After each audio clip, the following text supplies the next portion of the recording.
अच्छा, अब forearm, front of forearm के muscles, front of forearm muscles इस तरह से आप इसको डिस्कस करेंगे। We have front of forearm, अब फ्रंट ऑफ फोरआर्म या बैक ऑफ फोरआर्म, दोनों में मसल्स ये हैं कि आप जो है दो ग्रुप्स हैं। We have superficial group and deep group.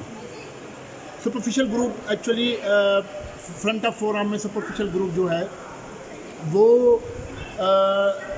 तकरीबन हैंड के सारे रीजन्स तक पहुँचता है। Deep group it is only confined, deep group it is only confined to the tips of the digits, distal phalanges of the digits. So for the thumb separate muscle, for the medial 4 digits separate muscle. Flexor pollicis longus, flexor digitorum profundus. Okay, in deep group. And third muscle is pronator for the distal radioulnar joint. That is the pronator part. Now we start from the superficial group. Whenever you want to understand the superficial group, what you have to do actually, you put your heel of the opposite palm on your medial epicondyle. Okay, then you spread your fingers. So you have these 5 muscles. These 5 muscles, they are representing these 5 digits. Sorry, 5 digits. They are representing 5 muscles. Now see here that you just little bit hide this middle finger deeply. So we have 4 muscles, rather 5. We have 4 muscles. Little bit deep. This is little bit deep. So we have 4 muscles. Now see that. What is their direction? What is their actually direction? So see here.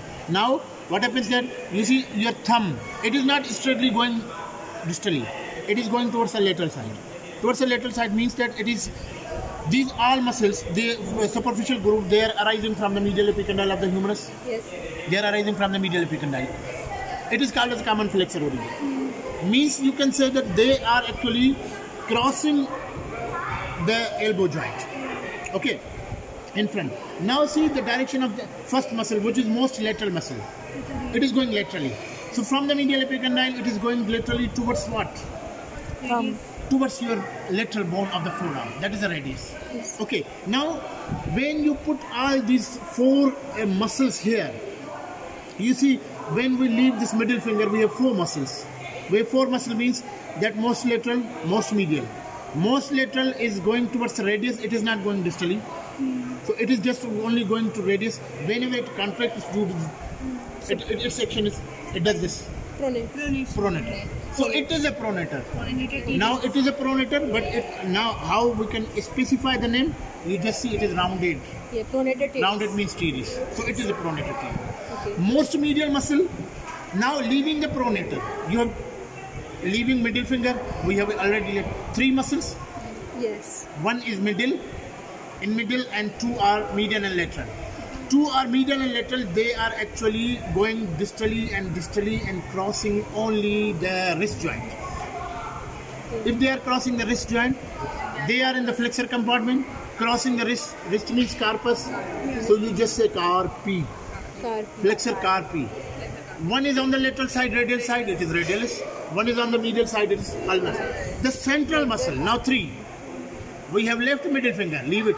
Yes. Now the central muscle. Central muscle, it is also crossing the wrist joint. So somehow it may have action on the wrist joint, but what you have to do actually, it is crossing over. It is crossing over the flexor retinaculum. Means that you can say, if it is crossing over the flexor retinaculum, what is the flexor retinaculum? It is the band of the deep fascia. Yes, sir. Means it is, this muscle is crossing over the deep fascia. Means it is superficial. It is now crossing over this, and then what happens that actually it continues as diverging tendons. But what happens? It is continuous as diverging tendons for medial 4 digits. But what happens that whenever it crosses this, it's actually before that. In the forearm, in the lower 1/3 of the forearm, its muscular portion ends and fibrous portion starts. Fibrous portion of a muscle which connect muscle with the bone, it is called as the tendon. Tendon. It is called as the tendon. Okay, so tendon crossing over this. Okay, muscle crossing over this going to the palm. It is going to the palm. It has a long tendon. Palmaris long. Give the name. Palmaris Palmaris long. long. Okay. Now it diverges. Already it is converted into the fibrous band, so its distal end, which is over here, it is also fibrous. It is continuation of this. And it is widened sheet, fibrous widened sheet. Wherever fibrous widened sheet, we say it is aponeurosis. So this is aponeurosis. Present in the palm, we say palmar aponeurosis. And this palmar aponeurosis, what it does actually, it is going like this for each digit. For each digit, what it actually does, for one tendon, for one slip of the palmar aponeurosis, it goes like this, divides into two. So this one is superficial, this one is deep. Yes. Superficial is incorporated in the skin, deep fascia, and in the deep fascia of the fingers we have the fibrous flexor sheets, so it is attached to them. And deeper one, now first superficial and deep. Superficial is incorporated in the fibrous flexor sheet. Now deeper one again divides into two, because actually it is deep. It is deep when it has to go more deep. More deep means that it is going more deep means when we lift up the muscles and all these things, we will at the joint, metacarpophalangeal joint. We will have a capsule of the metacarpophalangeal joint, and here we have a transverse ligament here. We are in the deep transverse ligament, so you can name deep transverse at the metacarpal, deep transverse metacarpal ligament. So these two slips they actually attach here. Why? Now because they create a gap in between these two, and the tendons they pass through, tendons and the nerves and the vessels they pass through. Okay, so this is another muscle. So for four muscles, pronator teres, okay, going towards the radius. Pronation. Then two carpi on the lateral and the medial. Okay, and the central is a palmaris long. Mind it that out of these four, the most lateral one, the most medial one, they both are bicipital, both having two heads. Both having two heads. Okay, but these, which is flexor carpi radialis and palmaris longus, they are unicepital. They are having one head. Okay, so they are having one head means their origin is only. Whenever you are asked about the origin of any muscle of the flexor superficial group of the forearm, you just say, first of all you say it is a medial epicondyle, because all the five they are arising from a medial epicondyle. Okay, so they cross over here, you see it. Now they all are arising here. So these two central, they are unicepital, they are only origin from the medial epicondyle. These two are bicipital, most medial, most lateral means pronator teres and the flexor carpi ulnaris. One head is obviously arising from the medial epicondyle. The second one, in continuation with the medial epicondyle, which bone is here? Ulna. So it is ulnar है. खत्म. इससे ज़्यादा आपको detail में जाने की ज़रूरत नहीं है. You don't need this. You just should have an idea of muscle. Briefly, what is, from where it is coming, where it is going, what is the direction of the fibers, and what is the relation of muscle with the joint. I always say you don't need to read the actions of a muscle from the book. You don't need. जरूरत ही नहीं है पढ़ने की. भाई ये muscle है, medial epicondyle से rise हुई, लेटरल की रेडियस पे जा रही है, अगर कॉन्ट्रैक्ट करे ऐसे कराए. It is a pronator. दो मसल्स हैं, they are crossing only wrist joint. They are inserted over the metacarpal. The lateral one fifth metacarpal, medial one fifth metacarpal, lateral one will not go to the thumb. Thumb is a separate entity, will go to the second metacarpal, and from second to third it's okay, but will go to second metacarpal. So what they do actually, whenever they contract, they flex the hand. But mind it, flex carpi muscles. If we have two muscles here in the flexor compartment, obviously we have three muscles in the posterior compartment. For extensions. You said two, okay. But on the lateral side we have two muscles. One is longus and brevis. They are, if these are flexor carpi, they are. If they are ulnaris and radius, they are obviously ulnar and radius, but radial side are two, so longest and brevis. Just name. रट्टा लगाने की जरूरत ही नहीं है यार, आप थोड़ा समझो तो आपको रट्टा लगाने की जरूरत नहीं. And the central muscle is going, it has a long tendon going to the palmar longest. What it does actually, it is crossing over the flexor retinaculum. Flexion. अब यहाँ पर आइडिया बना है, crossing over the flexor retinaculum, it will strengthen the flexor retinaculum. Because under the flexor, wherever long tendons they change their directions, they are covered by fibrous band, retinaculum. You have 5 retinacula in the foot, you have 2 retinacula in the hand. Okay, so crossing over this. One thing is strengthening the flexor retinaculum, then it is continuous with the palmar aponeurosis. So it stretches over this. It stretches over this. Actually, what it does actually is strengthen the skin, because your palmar aponeurosis is attached through on this crease line. जो कहते हैं किस्मत की लाइनें नहीं है, यहाँ पर अटैचमेंट है palmar aponeurosis के फाइब्रस बैंड जो स्किन को palmar aponeurosis ऐसे खींच के आप ऐसे फ्लेक्स करें, आप देखिए बीच में बल्ज हो रही है, अगर ये अटैच ना हो तो पूरी की पूरी, तो ग्रिप कैसे बनाएंगे? नेचर ने इसलिए दिया कि टू मेक ग्रिप. ठीक है, अच्छा, तो ये इसका ये काम था कि उसको स्ट्रेंथ देना फ्लेक्सर रेटिनाकुलम को और palmar aponeurosis को. ठीक है, अब ये जो दो आपकी फ्लेक्सर कार्पी है, आपके पीछे एक्सटेंसर कार्पी है, रेडियल साइड पे 2 और उसमें 1. अब इनका कोई एक्शन आपसे पूछता है ना, मतलब मैं आपको एडिशनल पॉइंट्स इसलिए बता रहा हूँ कि वाइवा में आपको काम आएंगी ये चीज़ें, अच्छी मार्क्स मिलेंगे. What is the action of, suppose examiner asked, what is the action of flexor carpi radialis? You just say, sir, it is the flexor of the wrist, but along with the flexor carpi ulnaris.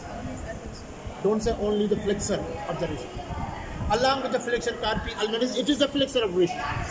But its fellow on the opposite side, means extensor carpi radialis, we have 2 longus and brevis. With these both, it deviates the hand laterally, means abductor.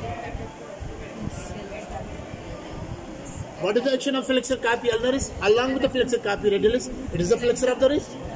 Its fellow on the opposite side, extensor carpi ulnaris, it deviates hand medially, means the adduction. And when all 5 carpi, flexor, extensor, they act simultaneously. What they do actually, they hold wrist in its position where you can easily make the fist. You flex your hand, try to make fist. You will feel stretch over here. If you extend, you will feel stretch over here. In mid position, where all these are active 5, they actually create the position where you easily make the fist. Okay, so this is don't go in detail. And for the nerve supply, you just said we have 2 nerves in the forearm, in front. In front of the arm, in front of the forearm, you have the lateral and medial cords, branches of the lateral and medial cord. Posteriorly, we have the branches of the posterior cord. You see your thoracodorsal, posterior cord. Your axillary, posterior cord. Your radial, posterior cord. And subscapular, posterior cord. All these posterior. You see lateral pectoral, medial pectoral, medial, lateral cord, medial cord. You see here, musculocutaneous. Musculo and cutaneous lateral cord. If it is musculo and it is arising from the lateral cord, if it is musculocutaneous, you see, if it is arising from the lateral cord, it is musculo for the arm, it is cutaneous for the forearm. It is arising from the lateral side, it will supply the lateral side of the forearm. इसको ना देखो, idea बनाइए इस तरह से. ठीक है, your median and ulnar nerve, they are supplying here. So what is the nerve supply of this? You see, main supply in the forearm, front of the forearm, it is median nerve. It is because of that it is called the labrar's nerve. So for the superficial group, only and only medial, most medial muscle, it is supplied by the ulnar nerve. It is on the medial side. So flexor carpi nerves, otherwise all 4 they are supplied by the median. Okay. Now go to the deep group. What is in the deep group? So see here. Now. Okay, so see here, now these muscles, you see 4 muscles, see here 4 muscles, One is pronator teres going this laterally. This is the most medial muscle. Flexor carpi ulnaris in between these two. Flexor carpi radialis and the palmaris longus crossing over the flexor retinaculum. You can see here. This is the flexor retinaculum. Okay, so we have the pronator teres. And we have the flexor carpi radialis, palmaris longus, flexor carpi ulnaris. Deep to them, the fifth muscle of the superficial group. Digitorum. Flexor digitorum. Now it is flexor digitorum. It is flexor digitorum. Now in the superficial group, so it is superficial. But we have flexor digitorum. Now what happens that? Flexion, we need flexion for the digits. We don't need flexion at these joints. Obviously these muscles, they are crossing, they cause flexion here. But specifically for the digits, either flexion on the middle interphalangeal joint, proximal interphalangeal joint or the distal interphalangeal. So either muscle has to attach to the middle phalanx or the distal phalanx. We are in the anterior compartment, flexor compartment, the muscles they are attached to the front of the phalanges. For the metacarpal, for the phalanges, we have two portions. Proximal portion is base, distal portion is head. Muscles are always attached to the proximal portion, the bases. So suppose the muscle for the middle phalanx is attached to the front of the proximal phalanx, middle phalanx. Muscle is attached to the base of the distal phalanx. If it is like this, muscle, if it is attached for the proximal phalanx, and this is the muscle for the superficial group, then how will the deep group muscle will go to the distal phalanx? So for that purpose, nature has made that each tendon for the flexor digitorum superficialis, it divides into two. Attached to the sides of the middle phalanx, and between these slits, gap is formed. Through this gap, flexor digitorum profundus passes, it is attached to the base of the distal phalanx. Okay, so from here it is going to go. So this is the flexor digitorum superficialis. So whenever you are asked about the action of the flexor digitorum, but for this, we have four muscles. I told you that most medial, most lateral, they have two heads. One is humeral, medial epicondyle, another is ulnar. For these two, only single head, humeral, nothing else. But for this is the largest muscle of this group. It says I am largest. I have to arise from all these three bones. From humerus, from ulna, from radius. But heads are two.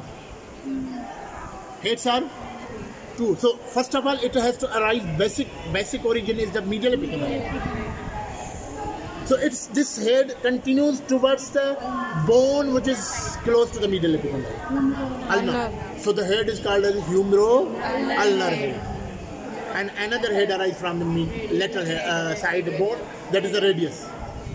Then the radial head. So they both goes and then it is inserted over the middle phalanx, crossing under the flexor retinaculum through the carpal tunnel. Carpal tunnel में अलग से फिर हम discuss करेंगे. So this is the flexor digitorum superficialis. This one. Okay. Pronator teres, flexor carpi radialis, palmaris longus, flexor carpi ulnaris, and superficialis. Leaving this. Now we have three muscles again in the deep group. We need pronator here. This pronator teres, superficial muscle, it is pronator for the proximal radioulnar joint. Pronation and supination occur at the radioulnar joint. It is for the proximal radioulnar joint.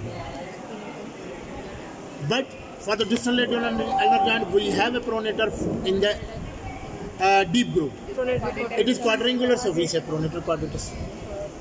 And it is arising from and it is going towards.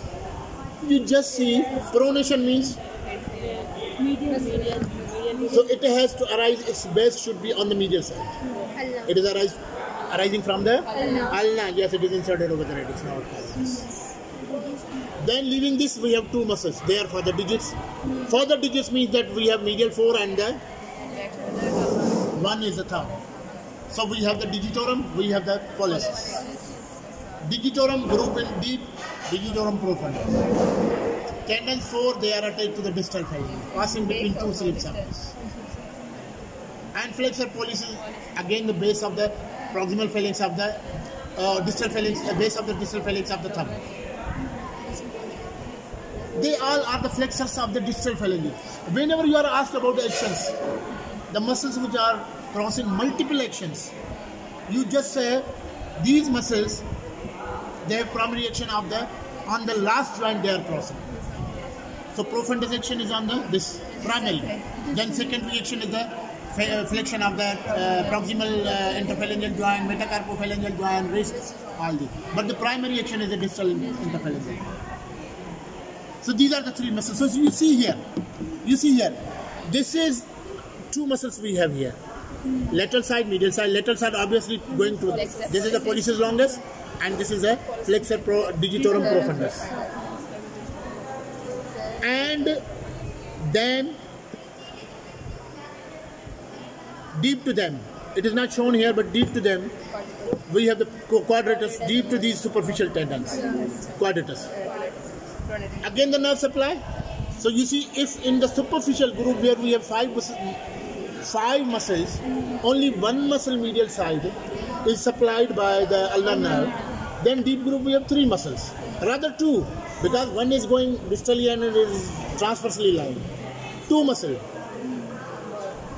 So it means that only half muscle, medial muscle, half of the medial muscle is supplied by the ulnar. So medial muscle is the digitorum profundus, its medial half is supplied by the ulnar, its lateral half is supplied by the median nerve, its branch anterior and trochus, and the lateral muscle is also supplied by the median nerve, and the pronator quadratus is also supplied by the median nerve. So one muscle in the superficial group and half muscle in the deep group, they are supplied by the ulnar nerve. So we have this, the flexor pollicis longus, flexor digitorum profundus, and pronator quadratus lying deep to the superficial tendon. Okay.